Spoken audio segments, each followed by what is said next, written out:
Alors bonjour, j'espère que vous allez bien. Aujourd'hui, je vais partager avec vous mes prochains investissements sur janvier.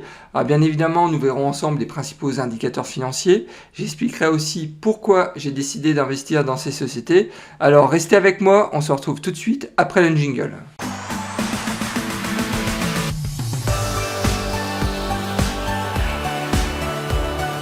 Alors pour ceux qui ne me connaissent pas encore, je me présente, Nicolas de la chaîne Mister Dividende. Mon objectif financier est de construire un revenu passif stable et sécurisé en investissant sur les marchés financiers. Je partage avec vous et en toute transparence mes analyses boursières. Je publie en règle générale 2 à 3 vidéos par semaine, donc faut pas hésiter, inscrivez-vous, c'est entièrement gratuit. Je rappelle que mes épisodes sont disponibles en podcast et vous pouvez aussi rejoindre la communauté sur Discord. J'ai laissé le lien dans la description de la vidéo.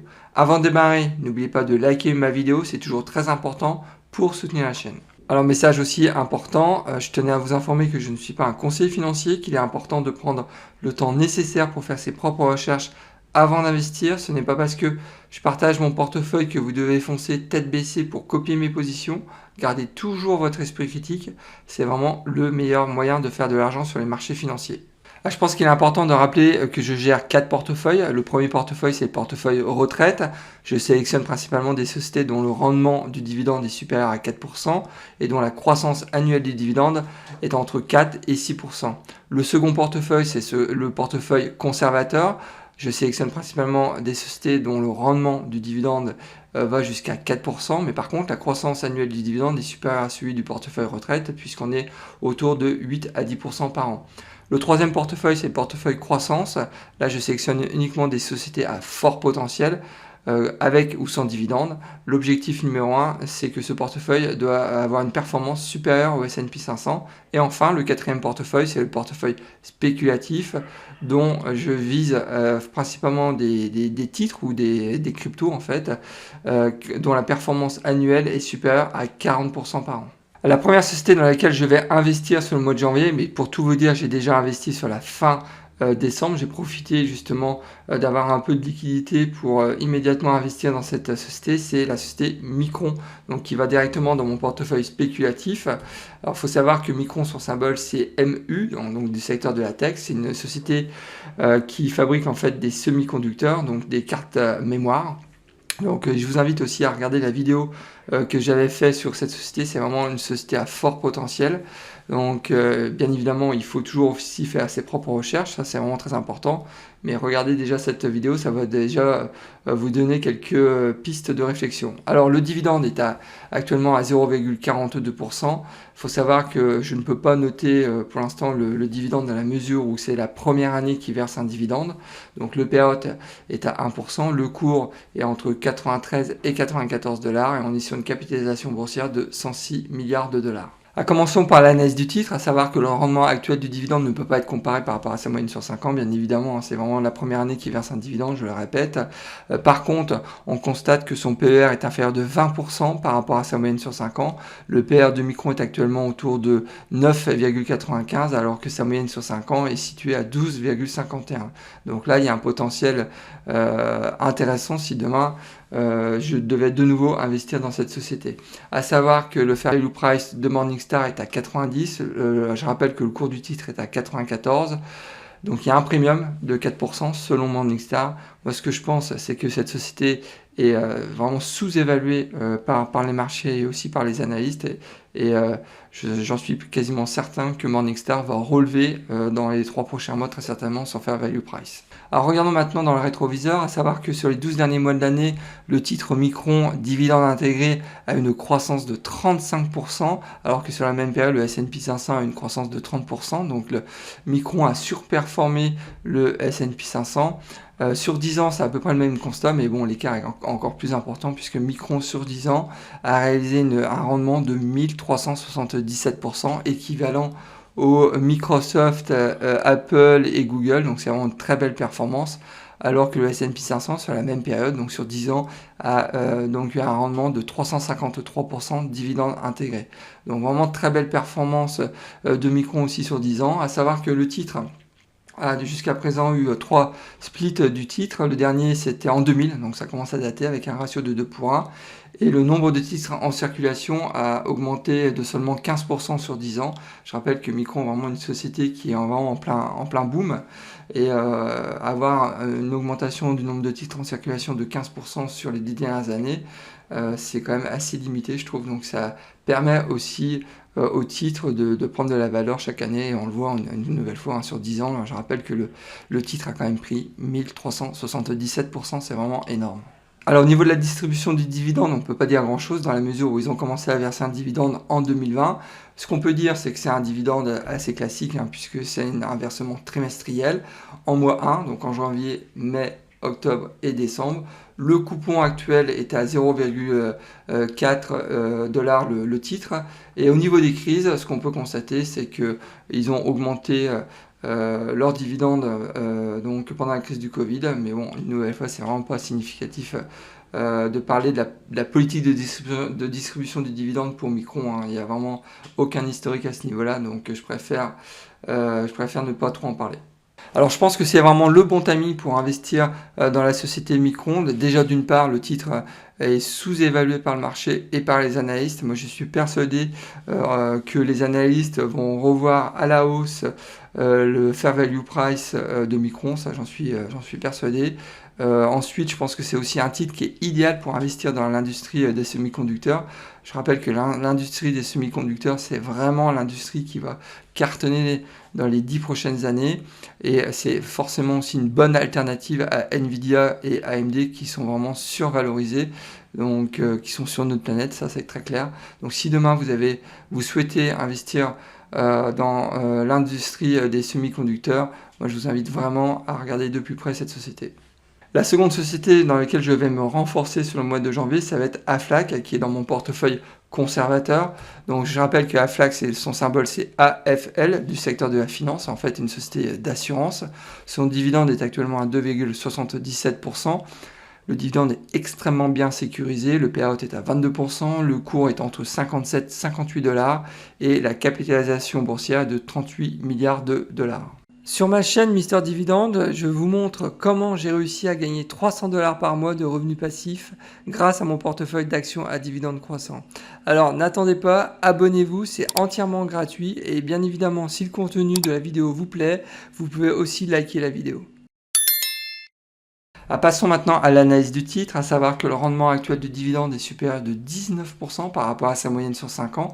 Je rappelle que son dividende est à 2,77%, alors que sa moyenne sur 5 ans est estimée à 2,33%. Donc il y a quand même un point d'entrée intéressant. Au niveau du PR, par contre, on constate que le PR actuellement est en ligne par rapport à sa moyenne sur 5 ans. Je rappelle que le PER d'Aflac est à 11. Du côté de Morningstar, Morningstar considère que le fair value price d'Aflac est à 61 dollars. Je rappelle que le cours du titre est actuellement à 57 dollars. Donc il y a quand même un discount de 6%. Et donc d'une manière générale, moi je considère que le prix d'Aflac est plutôt bien évalué par le marché, voire un peu en dessous. Donc c'est plutôt, je pense, un point d'entrée intéressant pour se renforcer sur ce titre. Alors regardons maintenant les historiques du cours, à savoir que sur les 12 derniers mois de l'année, le rendement d'Aflac dividende intégré a été de 32%, alors que sur la même période, le S&P 500 a eu un rendement de 30%, donc Aflac a surperformé sur les 12 derniers mois de l'année le S&P 500, donc c'est plutôt quand même intéressant. Par contre, sur 10 ans, bon, il n'y a pas photo, c'est quand même compliqué pour une société d'assurance de battre le S&P 500, puisque Aflac a une performance sur les 10 dernières années de 167% dividende intégré, alors que le S&P 500 a une croissance de 353%. Au niveau du nombre de splits, donc il faut savoir qu'il jusqu'à présent, il y a eu 8 splits du titre. Le dernier, ça commence à dater, c'était en 2001, avec un ratio de 2 pour 1. Au niveau du nombre de titres en circulation, il faut savoir qu'il y a un programme de rachat d'actions très ambitieux, puisque sur 10 ans, le nombre de titres en circulation a baissé de 26%. Donc c'est quand même assez important. Donc c'est du même ordre de grandeur qu'Apple par exemple. Donc ça c'est vraiment tout bénef pour les actionnaires. Et aussi forcément ça aide aussi à soutenir la valorisation du titre. Passons maintenant à la politique de distribution du dividende d'Aflac. Il faut savoir que ça fait 38 ans qu'ils versent un dividende sans aucune réduction. Ça fait 38 ans qu'ils versent un dividende croissant. Ils font vraiment un sans faute. Sur les 20 dernières années, il faut savoir qu'ils ont réussi à augmenter leur dividende de 14% par an. Donc c'est vraiment une croissance très soutenue. En novembre 2021, donc il y a à peine 2 mois, ils ont même augmenté leur dividende de 21%. Donc heureux sont les actionnaires, donc tout comme moi, puisque je suis déjà actionnaire. Quand j'ai appris la nouvelle, j'étais vraiment très content. Donc à savoir qu'au niveau de la distribution, donc c'est une distribution trimestrielle assez classique, hein, en mois 3, au mois de mars, juin, septembre et décembre. Le coupon annuel est à 1,6 $ le titre.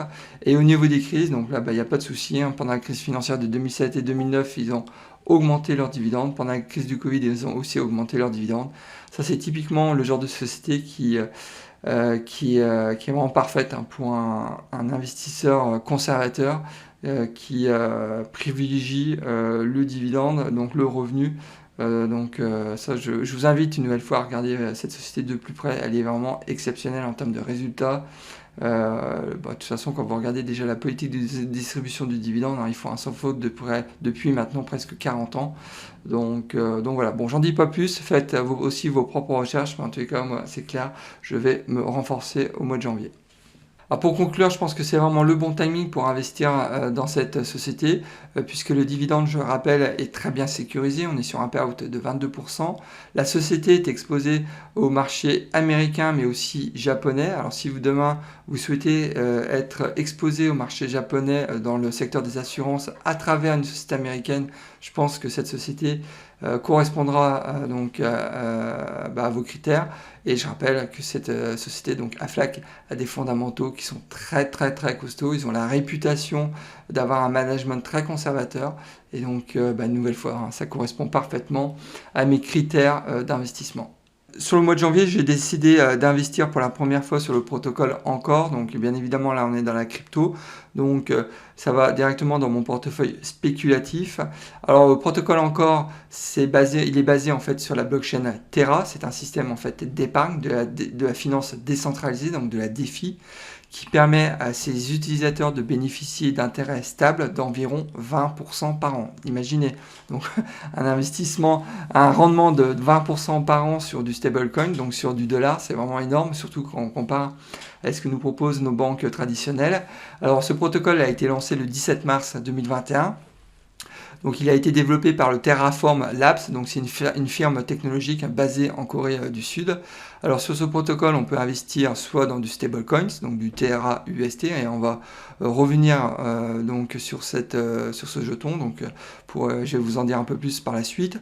On peut aussi investir sur de Luna Terra, donc qui est le jeton en fait de l'écosystème Terra, et on peut aussi investir sur Encore Protocol, donc symbole ANC. Alors pour le coup, aujourd'hui, on va voir uniquement l'investissement stablecoin, donc Terra UST, puisque là, on est vraiment sur un investissement très stable, plutôt conservateur. Bien évidemment, on est donc dans la crypto, donc ça va directement dans mon portefeuille spéculatif, mais c'est quand même un investissement qui est relativement stable dans la mesure où il n'y a aucune variation du cours, puisque je vous rappelle que 1 Terra UST est égal à 1 $. Alors, ce qui est intéressant de voir, c'est que ce protocole est relativement récent, puisqu'il a été lancé, comme je disais, le 17 mars 2021, mais il faut savoir qu'il y a déjà plus de 10 milliards de dollars qui sont déjà loqués, donc investis sur ce protocole. Sur ce protocole, c'est vraiment énorme, et l'investissement, donc le rendement donc du stablecoin, donc le Terra UST, à l'heure à laquelle je fais cette vidéo, donc c'est le 28 décembre 2021,